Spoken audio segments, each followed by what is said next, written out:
Assalamualaikum warahmatullahi wabarakatuh. Di video ini saya tidak menyebutkan nama, baik nama orang maupun nama lembaga. Dan saya juga tidak menyebutkan lokasi maupun detail objek.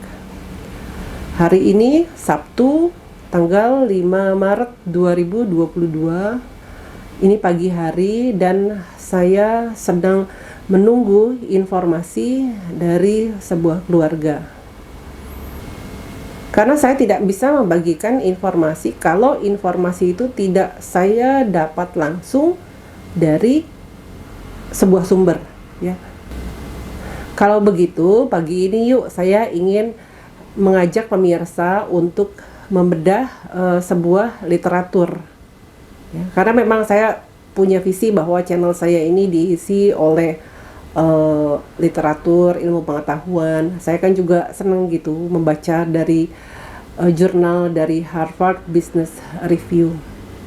Oh ya, sebelumnya saya ingin sedikit berbagi mengenai sesuatu ya yang disebut dengan credentials ya. Mungkin sebagian orang sudah tahu arti credentials, tapi mungkin lebih banyak yang belum tahu.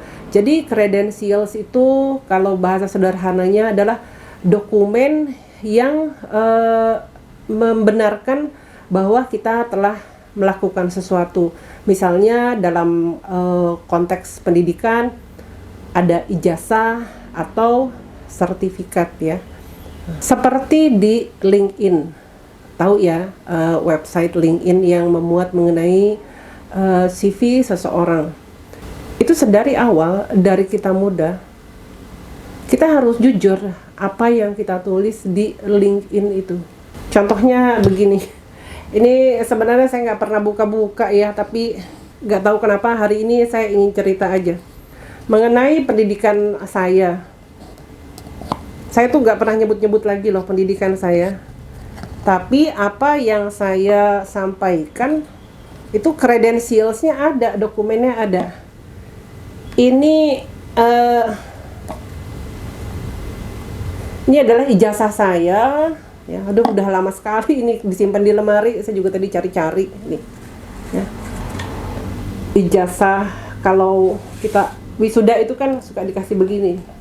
Kita jalan ke depan rektor, terus pakai toga, lalu di ini keliningannya digeser, lalu kita diberi tabung isinya ijazah, ya. Jadi kalau saya sebut saya pernah sekolah di sesuatu tempat, maka ya memang benar saya sekolah di tempat itu dan ijazahnya ada. Ini, saya nggak hanya gulung-gulung ya. Kelihatan nggak sih? Aduh, ini udah lama sekali nih, udah susah ngegulungnya. Saya juga udah lupa. Ini apa? Monash University. In the name and by the authority of the council, be it known that Tessa, having fulfilled all the requirements and having passed all the prescribed examination, gitu. Oke. Ini apa sih? Merah-merah, stempel kayak keras gitu, tanda tangan basah. Saya malu sebenarnya memperlihatkan ini karena kan ijazah itu sebenarnya lebih ke pribadi ya, bukan, nggak terlalu menunjukkan achievement ya, tapi nggak apa-apa ya. Nah, saya tuh juga pernah ke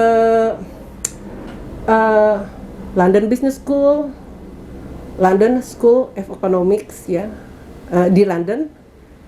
Itu kan memang mereka kalau sekolah seperti itu mereka membuat semacam kayak public sharing session, public speaking, itu open for public untuk siapapun. Nah, saya itu pernah datang ke sana ya, seperti ini. Dan itu bisa siapapun Anda, nggak harus Anda punya sudah sarjana atau ada, nggak harus nunjukin ijazah. bisa daftar lewat website dan datang ke acara sharing session itu, public lecture ya. Kita ikut kelasnya bisa 2 jam ya. Dan nggak ada sertifikat. Nah, yang seperti itu saya tidak akan cantumkan di LinkedIn. Buat apa? Masa saya hanya datang 2 jam ikut public lecture, lalu saya tulis di LinkedIn, saya pernah kuliah di London Business School, pernah kuliah di London School of Economics. Yang saya cantumkan di LinkedIn yang memang jelas saya punya ijazahnya, ada stempel yang kayak lilin ini dan tanda tangan basah ini ya. Jadi upayakanlah kita sedari awal itu jujur ya dengan credentials.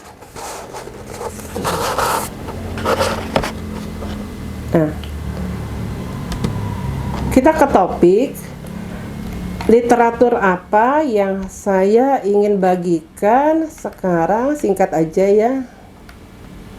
Saya senang kalau baca ilmu pengetahuan seperti ini, supaya dalam kita menjalani hidup ya, mau melakukan action apapun itu selalu berbasis kepada literatur, dan juga kita cari ya undang-undang yang menaunginya. Di sini saya akan membahas mengenai Undang-Undang Republik Indonesia Nomor 41 Tahun 2004 tentang wakaf ya. Saya nggak tahu kenapa saya ingin sekali membahas ini. Pemirsa juga bisa buka di internet, cari di Google itu UU Wakaf, ketemu ini ya. Apa yang saya lihat, sesingkat aja ya, karena kan pemirsa nanti bisa cek sendiri. Dari terminologi dulu ya. Wakaf adalah perbuatan hukum wakif untuk memisahkan atau menyerahkan sebagian harta benda miliknya untuk dimanfaatkan selamanya atau untuk jangka waktu tertentu sesuai dengan kepentingan guna keperluan ibadah dan atau kesejahteraan umum menurut syariah. Wakif adalah pihak yang mewakafkan harta benda miliknya. Ikrar wakaf adalah pernyataan kehendak wakif yang diucapkan secara lisan dan atau tulisan kepada nazir untuk mewakafkan harta benda miliknya. Nazir adalah pihak yang menerima harta benda wakaf dari wakif untuk dikelola dan dikembangkan sesuai dengan peruntukannya. Saya highlight yang penting-penting aja ya. Mana? Bagian ke-8, peruntukan harta benda wakaf, pasal 22, dalam rangka mencapai tujuan dan fungsi wakaf, harta benda wakaf hanya dapat diperuntukkan bagi A.